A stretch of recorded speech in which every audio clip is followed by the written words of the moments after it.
Кейде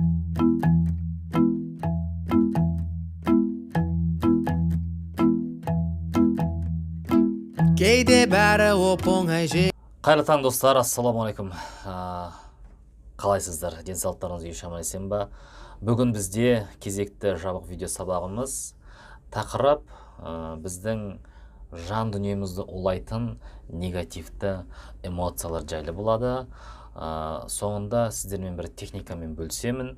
Бұл техниканы жақсы меңгере алсаңыздар, Құдай қаласа кез келген негативті эмоциялардан құтылуға болатынын әрине бүгін түсіндіремін. Және кез келген сәтте жаныңызды жейтін, күндізде түнде де ұйқы бермейтін негативті эмоцияны трансформациялауды үйренесіз, Құдай қаласа бүгін. Құдай қаласа. Ал ой болса, бисмилля деп бастайық. Сіздермен Алмас Ақын, ұстаз, оратор, мотиватор, психолог, педагог, рухани жаңғыру орталығының жетекшісі, сонымен қатар қаржыгер. Бүгінгі сабағымызды ашық деп жариялаймын. Құдай қаласа, мықты контентті дайындап отырмын сіздерге. Енді қандай негативті эмоциялар бар, жанды улайтын, біздің өмірімізге кері әсер тигізетін, қарым-қатынасты бұзатын, абыройымызды түсіретін, жаңағы тән ауруын тудыратын қандай эмоциялар бар деп, және оларды тізбектеп отырмаймын. Сондықтан да мен өзімнің YouTube каналыма бірнеше адамның жанын улайтын негативті эмоцияларды әдемілеп тұрып, жіліктеп, саптап жазып бергенмін. Ол тегін контент. Сондықтан сіздер де көрген шығарсыздар оны. Өйткені көп адамдар сол YouTube'дан көріп марафонға қатысып жатады. Менде сондай эмоциям бар, қалай мен соны трансформациялаймын деп. Енді сол техниканы бүгін сіздерге үйретемін. Қалай трансформациялау керек? Өйткені бұл шынымен де бұл техниканы үйрену үшін мен екі ұстаздан ілім алдым. Біріншісі сол Америка әйел кісі, екіншісі Ресейдегі Валерий Синельников. Сол екі кісінің техникаларын біріктіріп қазір жаңа методиканы, техниканы жасап отырмын. Дәл қазір емес, негізі бұны неше адамдарға қолданып, өзім бірінші қолданып, емін көргеннен кейін сіздерге Құдай қаласа енді үйретпекшімін. Сондықтан бұл үлкен еңбек. Бұл еңбекті құнды болғандықтан тегін беруге мен ешқандай жаңағыдай рұқсат жоқ та, тегін беруге. Өйткені тегін нәрсенің құны болмайды.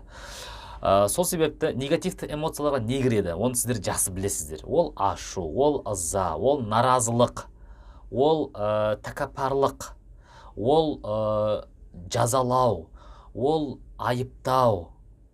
Білесіз ғой, жалпы білесіздер. Соларды бір қарап шығыңыздар. Енді негативті эмоция дегеніміз, жалпы мынау қазіргі ғалымдардың зерттеуінше, тән аурудың 99% жан ауруынан пайда болады екен. Тән бірден ауырмайды екен. Жан ауырғаннан кейін барып, тәнге өтеді екен сол нәрсе. Түсіндіңіз бе? Сол себепті, ал жан ауруына не әкеледі десеңіз, оған негативті эмоциялар алып кеткен. Негативті эмоция ол неше жылдан бері іште сақталған ашу, ыза, кек, реніш, өкпе, бұның барлығы жан аурулары. Жанды улағаннан кейін ол адамның жүрегіне тыныштық болмайды. Солай ғой. Енді Құдай қаласа бүгін жүректің тыныштығын орнатуға септік жасайтын негативті эмоцияларды анықтап, соларды былайша айтқанда трансформациялаудың, өзгертудің техникасын үйретемін Құдай қаласа бүгін. Ең бастысы блокнот болсын. Блокнотқа жазып отырыңыз. Мен қазір әрбір қадам сайын көрсетіп өтемін. Қазір біз түйсікпен байланысқа шығуды үйренейік. Түйсікпен байланысқа шығуды үйренейік. Мен сіздерге бүгін екі нәрсені үйретейін. Бірінші, түйсікпен алғашқы рет байланысқа шығу, ол алдағы сабақтарда керек болады әлі. Екінші, жаңағы кез келген негативті эмоцияны анықтап трансформациялау, яғни өзгерту, негативті позитивке өзгерту. Қазір сіздер жалпы мынау түйсікпен байланысқа шығу үшін мынандай әртүрлі күмән күдіктер болуы мүмкін. Менде түйсік бар ма деген, иә? Менде түйсік бар ма? Түйсік деген менде мүмкін жоқ шығар, жабық шығар. Оның бәрі далбаса, достар. Өтірік. Барлық адамның түйсігі бар, және барлық адамның түйсігі байланыста. Бірақ біз оны бейсана түрінде байланысқа шығамыз да. Түсіндіңіз бе? Мысалы, сізге аурудың өзі түйсіктен берілген белгі негізінде. Аурудың өзі. Бірінші дистанцияның негізгі мақсаттарының бірі бұл аурулардың себептерін анықтау. Мүмкін сіздің бір ауруларыңыздың тудырып отырған түпкі себебі негативті эмоция болуы мүмкін. Сондықтан осының барлығын қазір жүйелеп сіздерге жіліктеп берейін, оңай болу үшін.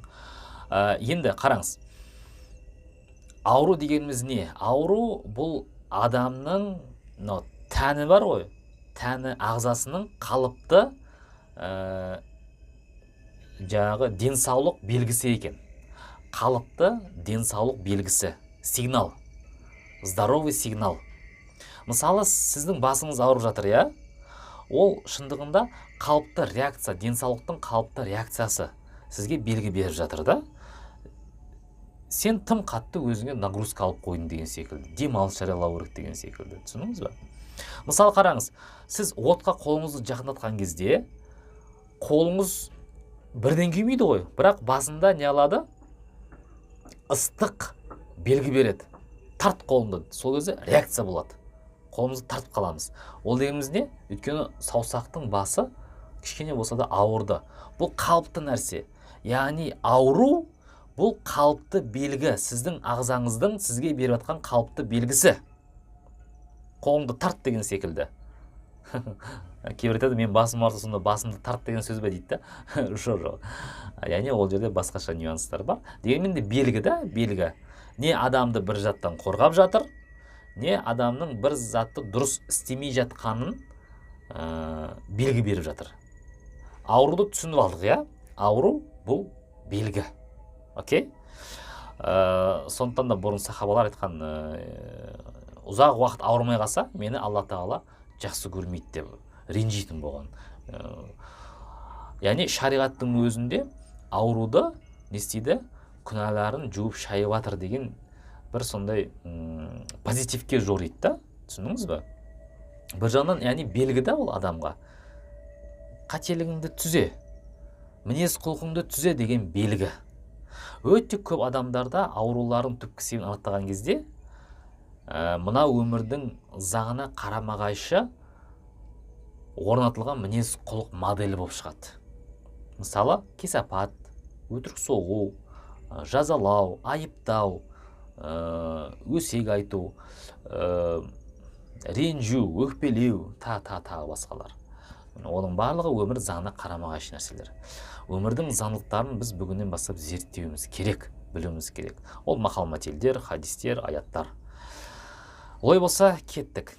Қазір түйсікпен байланысқа шығудың шарттары бар. Бірінші, сіз ұйқыңыз қанық болу керек. Ол бір. Екінші, уақытша барлық затты ұмытуыңыз керек. Жұмыс, проблема, шешілмеген сұрақтар бір сәтке ұмытуыңыз керек. Бір сәтке олардың барлығын бір Аллаға тапсыруыңыз керек. Үшінші шарты, ешқандай күмән күдік болмау керек. Ешқандай күмән күдік болмау керек. Түсіндіңіз бе? Және денеңіз бос болу керек. Ол үшін қазір ыңғайланып отырыңыз, диванда, креслода, жатсаңыз да болады. Сөйтіп, көзіңізді жұмыңыз.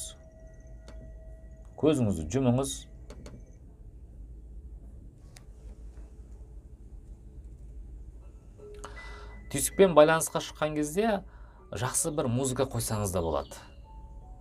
Ойыңызды тыныштандыру үшін. Мысалы, қазір мен музыка қосып қойдым. Сондай жақсы, тамаша музыканы. Сөйтіп, бір минуттай тыңдаңыз сол музыканы. Тынышталсын жаныңыз, ойыңыз тынышталсын. Барлығын бір Аллаға тапсырдыңыз. жеті рет терең дем алып, жаймен жіберіңіз 7 рет.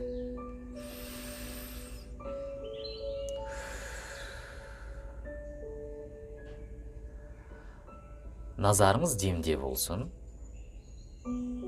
Дем шығарған сайын денеңізді босатыңыз. Дем шығарған сайын денеңізді босатыңыз.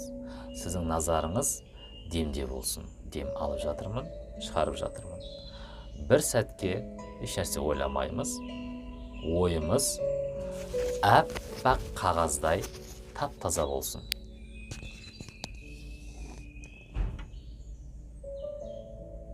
Төртінші рет, 5-ші, 6-шы рет сіз терең дем алып жіберіп жатсыз. Назарыңыз демде болсын. Енді қазір біз өзіміздің ішкі түйсігімізбен байланысқа шығып көрейік. Ішкі түйсігімізбен байланысқа шығып көрейік. Ол үшін мына сөздерді қайталайсыз. Іштей.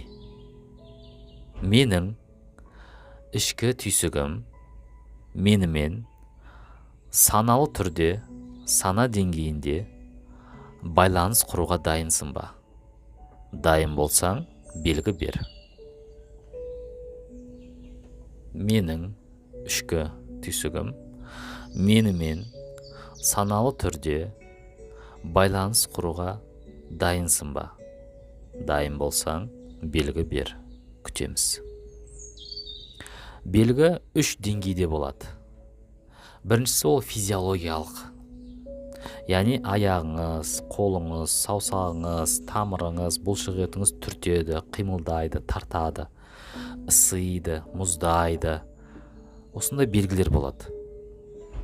Біреулерде көздерден жас шығады, біреулерінде жүрек қатты соға бастайды, біреулерінде мына арқасы тартады, мойны тартады, біреулерде саусақ қимылдайды, бүйтіп, немесе жаңағыдай аяғы тартады, бұлшық ет қимылдайды.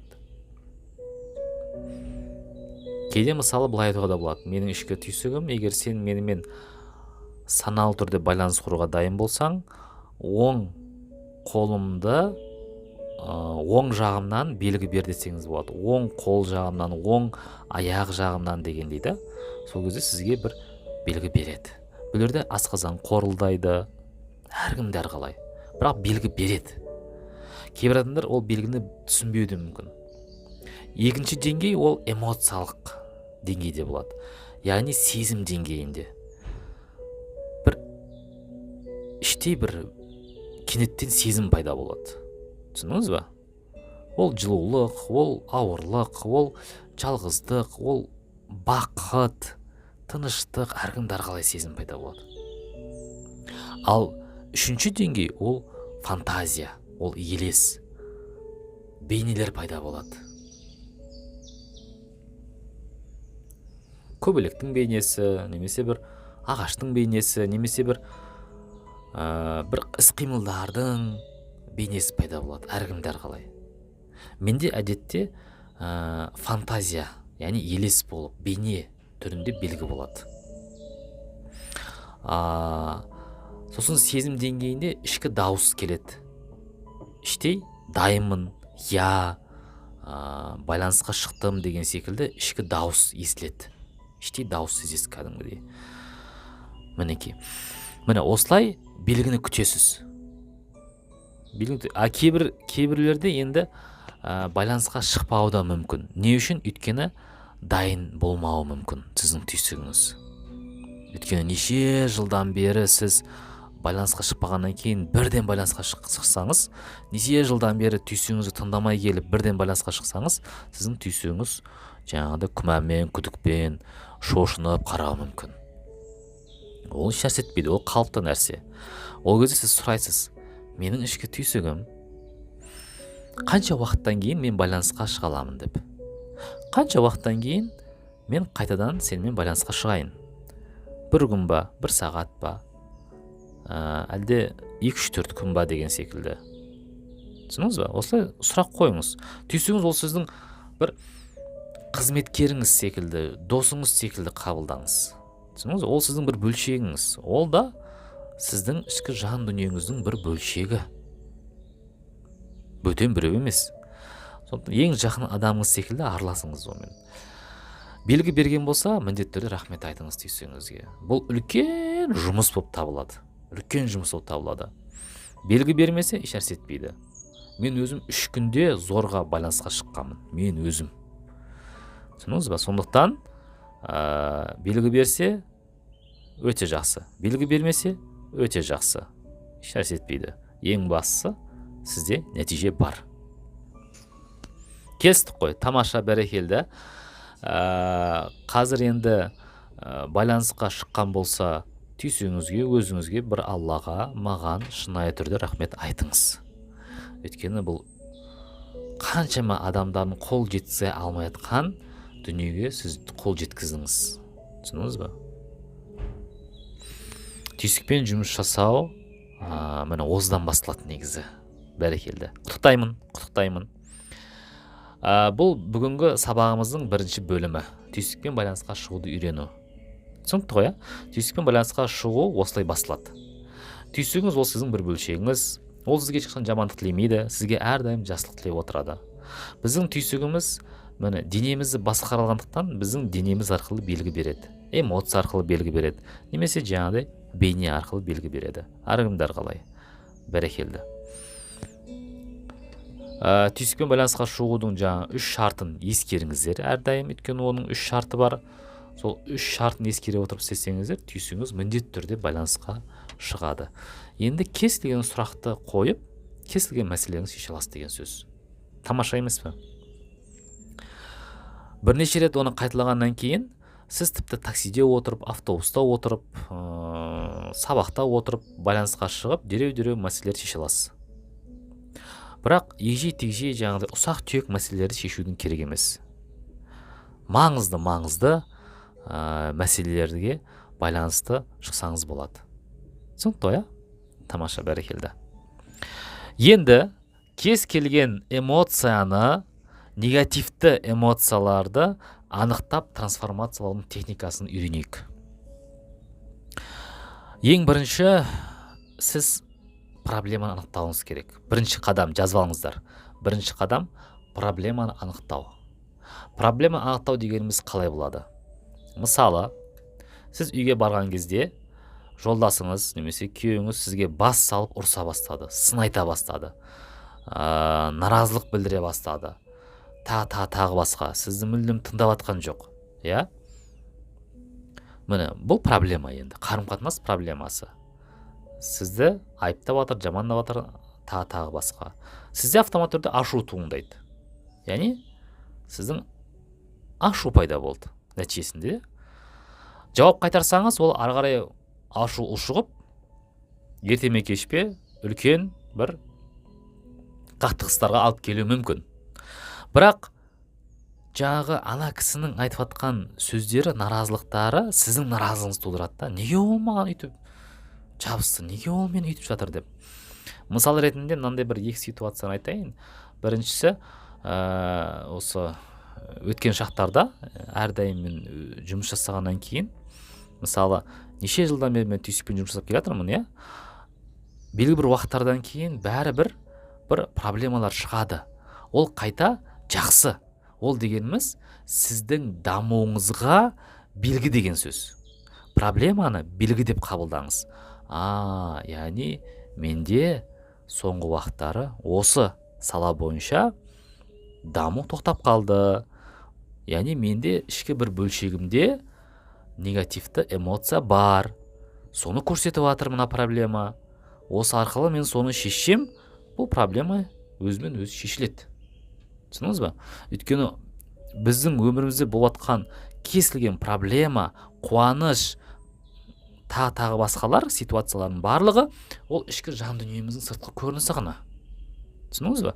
Жақсыз да жаманды өзінен дейді ғой. Мұқағали Мақатаев ағамыз. Мінекей достар. Бірінші қадам проблема анықтау. Қандай проблема сізде? Мысал ретінде айтайын, өткенде бір адам қайта жекеме жазып сын айта береді. сын айта береді, наразылық білдіре береді. Сосын стоп дедім да, сөйтіп дереу өзіме өңіле бастадым. Так, мына адам, яғни проблема туындады ғой, наразылық проблемасы. Сосын үлкен ұлым сол кезеңдері қайта әке, яғни былайша айтқанда тыныштықты ұрлап жатыр, менің тыныштығымды ұрлап жатыр. Әке, жұмыс жасап жатсаң немесе шай ішіп жатсаң немесе тағы бір жасап жатсаң келеді да, жаңа сенің назарыңды жұлып алып кетеді бүйтіп. Әке деп. Мінекей дискомфорт тудырады да іштей. Қарап отырсам, енді екінші қадам, бірінші қадам бұл проблеманы анықтау. Яғни кейде ағымдағы проблема болады. Мысалы, күтпеген жерден пайда болды. Ол кезде қуып кетпеу керек проблеманың атынан, яғни айтайын дегенім, ары қарай шешуге талпынбаңыз сол әдіспен да. Ұрсып жатса, одан сайын ұрсып дегенде стоп деу керек. Стоп. Тоқтатып, мен қайдамын, мен не істеп тұрмын, дереу осының себебін өзімнен анықтап көрейін деп тыныш жерге баруыңыз керек. Тыныш жерге барып, проблема анықталды. Немесе онда ситуация болмаса, өткен шақтағы бір нәрсені еске алған кезде ішіңізде өкініш, жаза, өкпе, реніш деген сезімді тудырса, ол да проблема кіреді. Сондықтан жазып қойыңыз. Бірінші қадам проблеманы анықтау. Проблема анықтаған кезде былай болсын. Мысалы, іштегі реніш бар ма? Осы реніштің себебін анықтап, кешірімді болуды үйрену. Мысалы да, проблеманы анықтағаннан кейін нені қалайтынды білуіңіз керек. Түсіндіңіз ба? Нені қаламайтынды емес, нені қалайтынды білуіңіз керек. Проблема реніш, реніштен арылып, реніштің себебін анықтап, жаңағы жақсы көруді үйрену. Мысалы да, жақсы көруді үйрену. Қандай адам болсын, соны жақсы көруді үйрену. Міне, бұл бірінші қадам. Екінші қадам. Осы проблеманы тудырған эмоцияны анықтау. Барлық проблеманың ар жағында біліңіз, белгілі бір эмоция жатыр. Белгілі бір негативті эмоция жатыр деген сөз. Сол проблеманың ар жағында. Сіздің мақсатыңыз осы эмоцияны анықтау. Ол қалай болады? Ол үшін былай сұрақ қоясыз.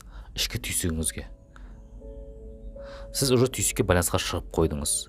Немесе іштей бір реніш пайда болған болса, біліңіз, ол түйсіктен келіп жатқан белгі. Яғни сіздің түйсігіңіз, сол проблемаға байланысты түйсігіңіз байланысқа шығып тұр деген сөз автомат түрде. Сіз мысалы түйсікте байланысқа шығып тұрсыз. Енді сұрайсыз, менің ішкі түйсігім осы проблеманың туындауына қандай мендегі эмоция әсер етті? Немесе мендегі қандай эмоция осы проблеманы, осы ситуацияны тудырды?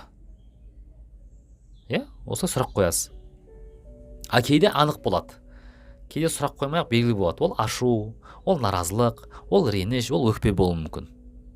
Оған көзіңіз жетіп тұрса, онда ол сұрақты қоймай-ақ қойыңыз.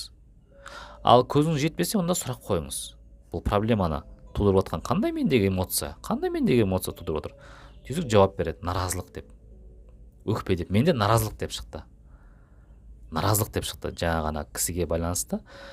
Ол адамның наразылығын тудырып отырмын ғой мен, Ол адам маған өзінің наразылығын білдіріп жатыр. Сөйтсем, ол менің өзімде бар екен да, ондай наразылық. Түсіндіңіз ба? Яғни менің ішкі түйсігім алмас, сенің өзінде анау түпкі санаңда наразылық деген эмоция тұр, сол сенің жаныңды улап жатыр. Мына адам арқылы мен саған белгі беріп жатырмын деген сигнал екен ғой. Түйсігіме рахмет айттым, рахмет. Яғни екінші қадам бұл сол проблеманы тудырған эмоцияны анықтау. Жазып алыңыздар. Анықтадық, ол менде наразылық болып шықты. Біреуде ол өкпе, біреуде реніш, біреуде ол ашу болуы мүмкін, әркімдер қалай. Түсінікті ғой? Үшінші қадам осы наразылықты ең бірінші рет қай жасыңызда, қай өткен шағыңызда өзіңізге орнаттыңыз? Осыны анықтау керек. Міне түпкі себебі сол болады.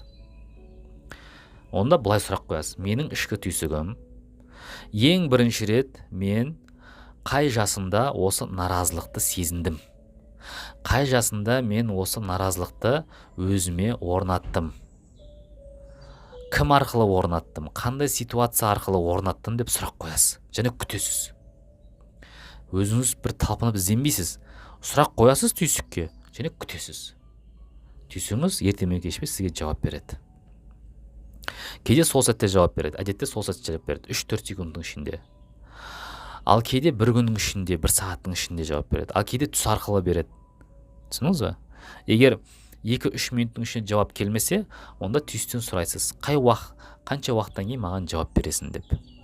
Жалпы тактика түсінікті ғой, тактика. Қазір жауап бермесе, кейінге қалдырып сұрайсыз. Түсінікті ғой? Тамаша. Өйткені кейбір жауаптарды біз қабылдамауымыз мүмкін. Біз оған дайын болмауымыз мүмкін. Сондықтан сіз түйсікке айтасыз: менің ішкі түйсігім, мен кез келген жауапқа дайынмын, қабылдауға дайынмын деуіңіз керек. Өйткені түйсік біледі ол. Сіз егер қабылдауға дайын болмасаңыз, ол жауап бермейді. Өйткені бәрі өзгермейсіз ғой. Тамаша. Енді менде қандай болып шықты? Менде мынандай болып шықты. Наразылықтың қай уақытта маған наразылық эмоциясы орнатылды деген кезде, қателеспесем 4 жасымда ма, 5 жасымда ма есімде. Үйде бұрынғы Совет одағының телевизоры былай кнопкамен басатын, Витязь деп аталатын. Сонда мен барып, жаңағы әкем телевизор көріп отыр, басқа телевизор көріп отыр. Мен барып соның кнопкаларын баса бергем ғой, ойнап. Сөйтіп әкем 1 айтқан, 2 айтқан, 3 айтқан, сосын қоймағаннан кейін барғанда менің жаңағыдай қолымнан біраз ұрып, сыбағасын берген, былайша айтқанда. Жазалаған мені, жазалаған. Яғни сол кезде маған наразылық эмоциясы орнатылған екен. Сол ситуациядан кейін маған наразылық эмоциясы орнатылған. Түсіндіңіз бе? Оны балам арқылы да беріп жатыр, жаңа ана кісі арқылы да маған белгі беріп жатыр екен.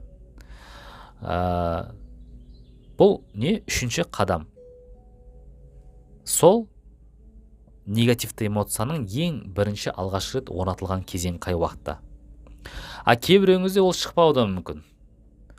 Ол сол жақын аралықта орнатылған болуы мүмкін. Еш етпейді. Менде бір кісі болды, қорқыныш эмоциясы, қазіргі отбасылық проблемасын тудырып отқан қорқыныш эмоциясы болды. Ол қорқыныш эмоциясы әкесі қайтыс болған кезде орнатылған екен. Енді сол эмоцияның сіздің қай жеріңізде тұр, соны анықтаңыз. Келесі 4-ші қадам. Сол негативті эмоция сіздің қай бөлшегіңізде тұр? Баста ма, көзде ма, тамақта ма, жүректе ма, асқазанда ма? Яғни қай жеріңізге салмақ салып жатыр, қай жеріңізге қысым жасап жатыр? Ол эмоция сол жерде орнатылған деген сөз. Сол жерде тұр ол. Сөйтіп, сол эмоцияны елестетіңіз. Не нәрсеге ұқсайды? Көз алдыңызда елестетіңіз. Қорқыныш болса, ол тамақта тұруы мүмкін, жүректе тұруы мүмкін, бір жиылған тас болуы мүмкін, немесе бір жағымсыз бейне болуы мүмкін, әркімде әрқалай.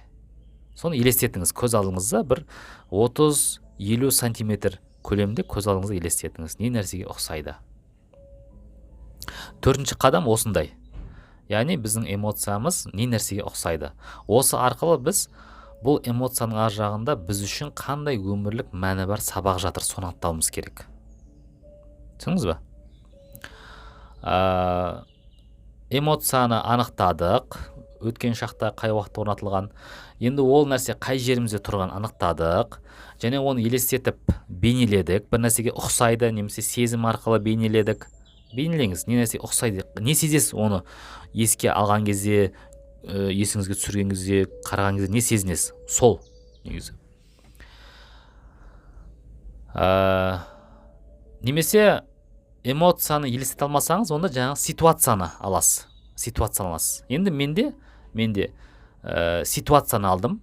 Менің ішкі түйсігім, келесі сұрақ қоятын сұрағыңыз 5-ші қадам, бұл позитивті сабақты анықтау. Яғни ол ситуация бізге өмірлік мәні бар сабақ берген. Позицияны дұрыстауымыз керек. Біздің ол яғни наразылықты енгіздік қой. Яғни біз ол кезде біздің позициямыз жертваның позициясында болған. Яғни құрбан, мен құрбанмын деген позицияда болған. Енді бұл позициядан мен өз өмірімнің қожайын деген позицияға ауысуымыз керек. Ол үшін біз бұл ситуация маған қандай сабақ берді? Осы сұрақты сұрауымыз керек түйсіктен. Сұраңыз түйсіктен. Менің ішкі түйсігім, осы ситуация маған қандай сабақ берді? Яғни алғашқы рет негативті эмоция орнатылған ситуация немесе адам маған қандай өмірлік мәні бар позитивті сабақ берді? Немесе осы ситуацияның ар жағында мен үшін қандай позитивті белгі немесе кеңес жатыр деп сұрақ қоясыз түйсікке. Күтесіз. Ана әйел кісіде мынандай болды.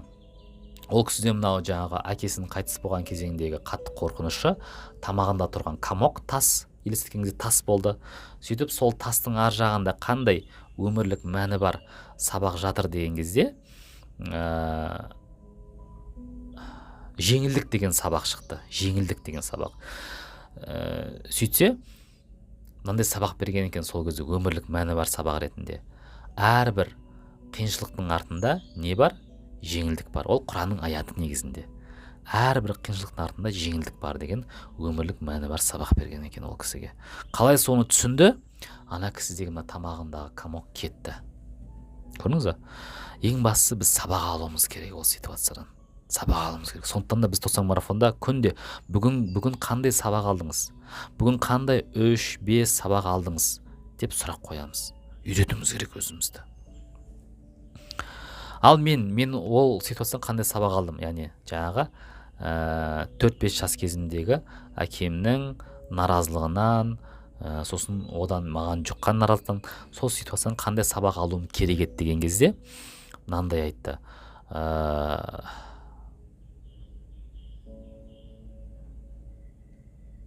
Адамдардың эмоциясын шығаруына кедергі жасама. Шығарсын. Ерік бер деген сабақ болды. Мысалы, егер балаң саған келіп, әке деп жатса, ерік бер балаңа. Айғайласын. Жаңағыдай эмоциясын шығарсын деген сабақ екен.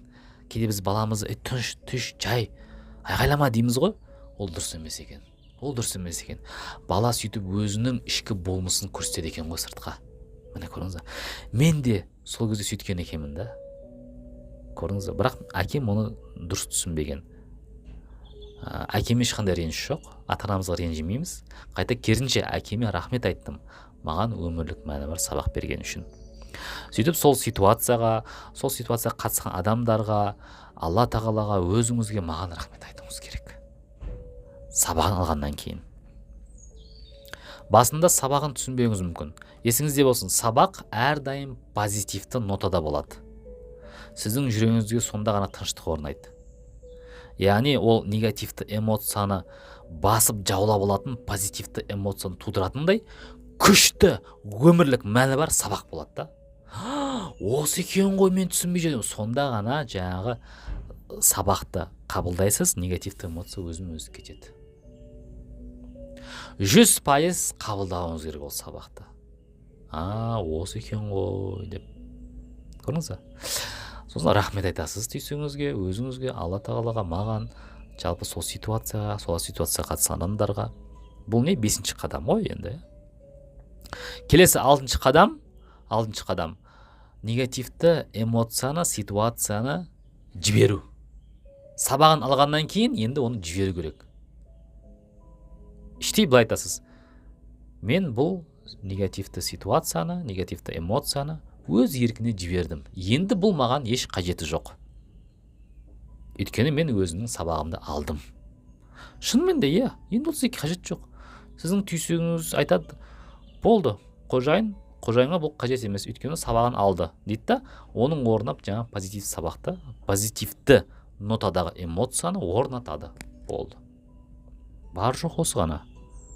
Міне, басында бұл техниканы біраз автомат режимге ауыстыру үшін бірнеше рет осы видеоны қайталап көріп, жазып істеп көріңіз. Окей? Біраз істеп көргеннен кейін, жаңағыдай осы техниканы жақсылап меңгергеннен кейін, кез келген негативті эмоцияларды автомат режимде трансформациялай бересіз. Түсініңіз бе? Өмір ғажап. Өмір сүру жеңіл. Өмір сүру оңай. Ақша көп және мол болған дұрыс. Ақша ол ақша және оның мол болғаны дұрыс. Бәріміз біріміз үшін, біріміз бәріміз үшін. Қайғымен бөліс азайсын, жақсылығымен бөліс көбейсін. Не үшін бұларды айтып жатырмын? Бұл сіздерге жаңа наным сенім болып, жаңа модель, жаңа программалар болып орнатыла берсін. Бұл жақсы, позитивті программалар. Техниканы қайталап өтем. Ең бірінші біз проблеманы анықтауымыз керек. Яғни қандай проблема, қандай негативті эмоция, және оны не нәрсеге аударуымыз керек, осыны білуіміз керек. Екінші қадам, сол проблеманы тудырып жатқан эмоцияны анықтау. Сол проблеманы тудырып жатқан дәл қазіргі эмоцияны анықтау. Негативті эмоцияны анықтау. Ол әртүрлі болады. Үшінші, сол негативті эмоция сізге қашан орнатылды?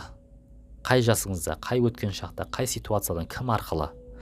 Төртінші, ол ситуацияның ар жағында, сол негативті эмоцияның ар жағында мен үшін қандай өмірлік мәні бар сабақ жатыр, кеңес жатыр, белгі жатыр, позитивті белгі жатыр, сабақ жатыр. Осыны анықтау.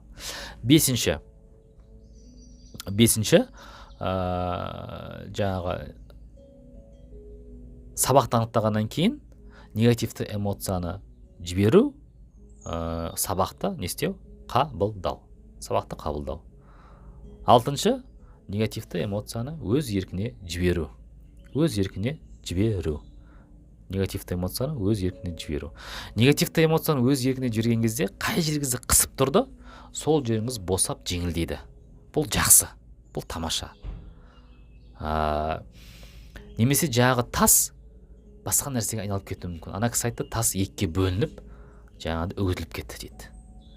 Біреуде жылан болады. Жылан жаңағы не деді? Бір шарға айналып ұшып кетті дейді. Яғни ол дегеніміз не? Ол негативті эмоцияның позитивке ауысуы. Бұл жақсы. Болды, содан кейін ол сізді мазаламайды. Түсініңіз бе? Енді болашақта негативті эмоциялар орнатылуы мүмкін ба? Ол өзіңізге байланысты. Болашақта енді әртүрлі ситуациялар болады ғой. Жақсы да, жаман да, сынақ та. Сол кезде ең басты сіздің сол ситуацияға деген позицияңыз маңызды. Бұл ситуация маған қандай өмірлік мәні бар сабақ үйретіп жатыр. Міне мәселе осында. Сөйтіп дереу өзіңізге өңіліп, осылай осы техникамен өзіңіздің жан дүниеңізді тазарта бересіз. Түсінікті ғой? Сосын жетінші қадам барлығына рахмет айтып шығу керек. Бірінші бір Аллаға, түйсігіңізге, өзіңізге рахмет айтып, өзіңізге бір сыйлық алыңыз бүгін. Сол жасаған жұмысыңыз үшін. Одан кейін ситуацияға, адамдарға, маған сөйтіп 3, 2, 1 деп көзіңізді ашып, терең дем алып, болды, ары қарай жұмысыңызды, қызметіңізді немесе шаруаңызды жалғастыра бересіз. Мінекей, бұл керемет техника, бұл өте мықты техникалардың бірі, түйсікпен жұмыс жасаудың. Сондықтан бұны жақсылап меңгеріп алыңыздар. Ал достар, іске сәт. Барлықтарыңызды жақсы көремін. Барлықтарыңызға Алла Тағала екі дүниенің бақытын берсін, екі дүниенің берекесін берсін, екі дүниенің байлығын берсін. Бүгінгі алған білімімізді екі дүниеде пайда болатындай қолдануға нәсіп етсін. Аллахумма салли аля саййидина Мұхаммад вальхамду раббил аламин. Аллах. Қалай болғанда да досым, сен жалғыз емессің, сен жалғыз